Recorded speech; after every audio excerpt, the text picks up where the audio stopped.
80대 20의 법칙은 파레토 법칙이라고도 합니다. 이탈리아 경제학자 파레토가 처음 발견한 법칙입니다. 이 법칙은 다양한 분야에 적용됩니다. 예를 들면 기업 이익의 대부분은 소수의 고객에게서 발생하며 기업의 매출의 대부분도 소수의 제품에서 발생한다고 합니다.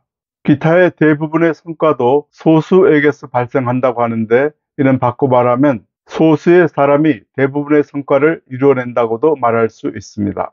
이런 현상은 사회 전반적으로 많은 분야에 나타납니다. 오늘은 개인이 이 법칙을 어떻게 적용할 것인가에 대해서 말씀드리겠습니다. 어떤 일을 완성하는데 필요한 노력의 20%를 초기에 투입하면 일의 80% 정도는 완성된다고 합니다. 우리 속담에 시작이 반이다 하는 말과도 깊은 연관이 있어 보이지요. 나머지 20%를 완성하기 위해서는 전체 필요 노력의 80%만큼의 일이 투입되어야 합니다. 이 현상을 가지고 두 가지 이야기를 하겠습니다. 첫째는 새롭거나 어려운 프로젝트를 하는 경우를 생각해 봅시다.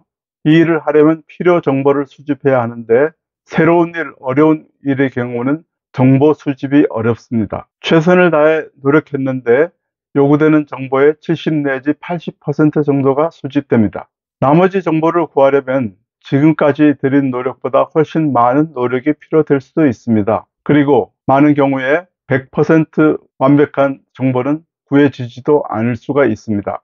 이런 때에 노력해서 얻는 70 내지 80%의 정보로 일을 마무리합니다. 그렇게 하면 진행하는 속도도 빠르고 일의 완성도도 상당히 만족할 수준이 됩니다. 필요 정보의 70 내지 80%가 있으면 이를 완성시킬 수가 있다는 이야기입니다.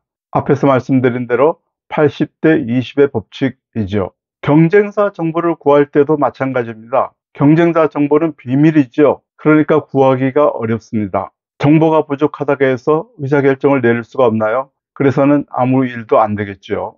그러니 부족한 정보를 가지고 어떻게든 의사결정을 해야 합니다. 다른 경우를 말씀드리겠습니다.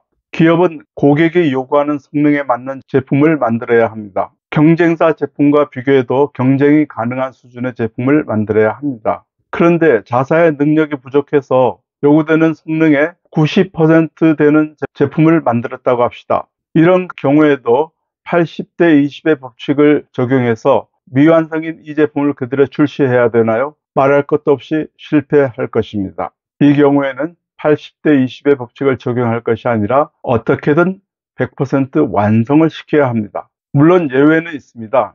2등이나 3등 전략을 구사한다면 완성도가 떨어지는 제품을 출시할 수도 있습니다. 특별한 전략의 경우에 그렇게 할 수도 있지요. 오늘 단순한 예를 들었습니다. 상황에 따라서 80%의 완성도를 가지고 경쟁을 할 수도 있고 개인의 업무도 완성시킬 수도 있습니다. 그런데 또 다른 상황에서는 100% 완성도가 되지 않으면 아예 일을 그르치거나 실패할 수도 있다고 말씀드렸습니다. 80대 20의 법칙은 상황에 따라서 잘 활용하면 크게 도움을 받을 수가 있습니다. 이상 홍승철 TV였습니다.